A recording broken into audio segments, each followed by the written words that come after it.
Hanoi is Vietnam's capital and it carries the country's soul. It's a mix of ancient culture, French colonial influence, and a buzzing modern life. And tucked in the middle of this fast paced city is this beautiful oasis dedicated to learning and wisdom.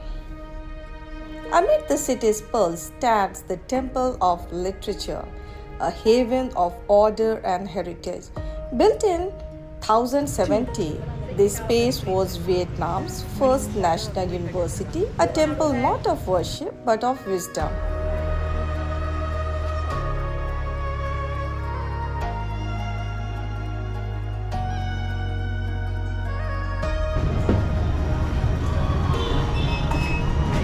It's for two.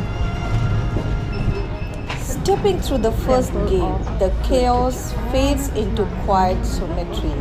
A garden opens up, symmetrical, intentional, trees trimmed like brush strokes, every stone placed to guide the mind towards clarity. The site unfolds in five courtyards, aligned in a straight line from the main gate to the sanctuary. Each courtyard serves as a symbolic purpose from entry and purification to study and worship.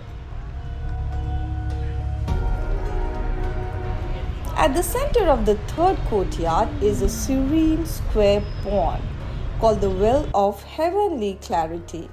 It reflects the surrounding trees and buildings, symbolizing mental clarity and intellectual depth.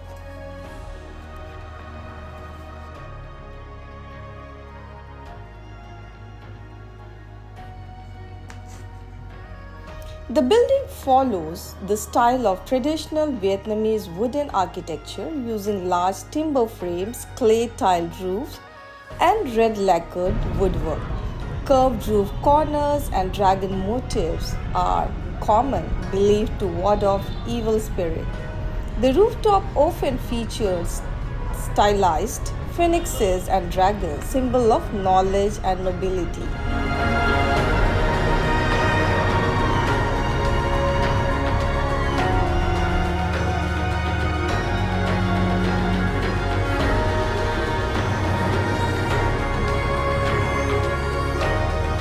The linear progression mirrors the journey of a scholar from basic learning to enlightenment.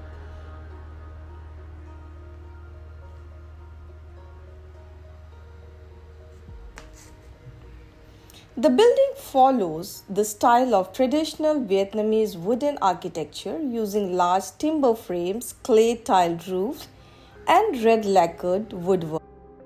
And here we are, the heart of the Temple of Literature, the Da Than Sanctuary. This is where reverence becomes architecture. The approach begins with a gentle flight of stone steps carved from laterite or sandstone. The climb is shallow, almost ceremonial, slowing your pace, inviting reflection. In Vietnamese tradition, even a few steps upward can elevate the soul. The sanctuary dedicated to Confucius and his four greatest disciples. The altar featured lacquered and gilded wood, ceremonial drums, incense burner, and statues. The main hall are crafted from ironwood and jackfruit timber, held together with traditional joinery. No nails, just geometry and tension, aged by time and reverence. Every door, every stair tread is an echo of human hands, measured, carved, and placed with care. A carved lintel carries Confucian inscription whispering philosophies from another age. Crossing this raised threshold, you are reminded it's not just another room, this is a ship.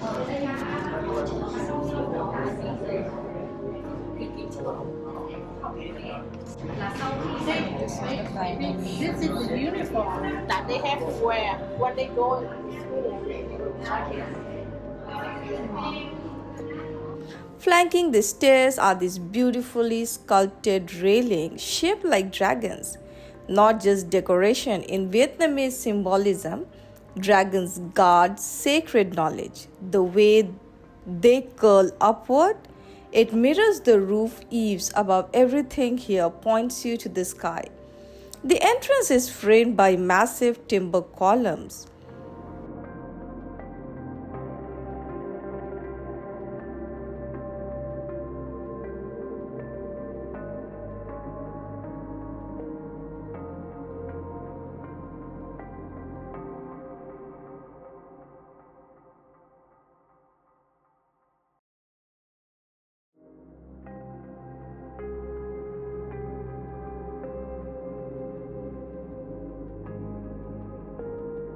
Inside the space breathes a shadow and wood.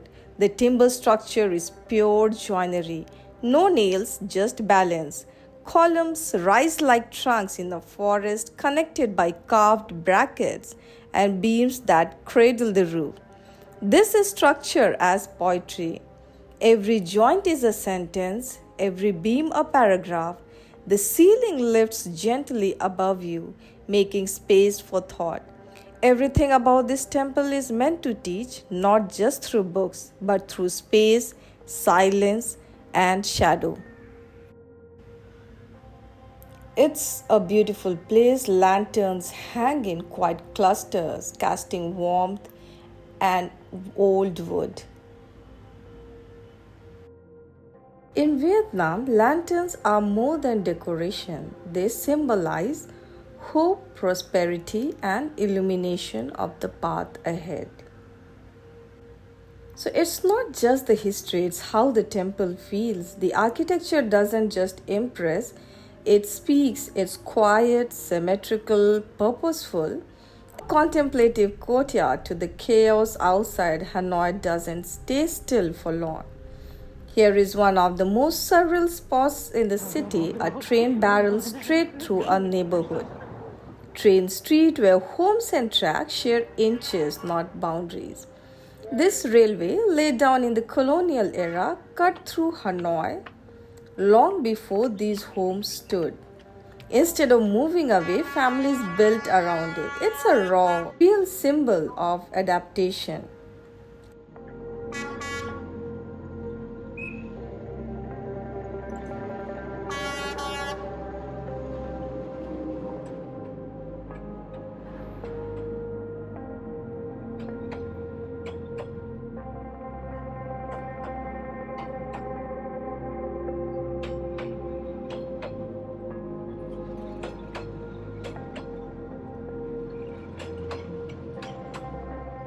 Day 1 in Hanoi, ancient architecture, cultural symbols, and trains that stop for no one. In this city, the past and present don't collide, they coexist.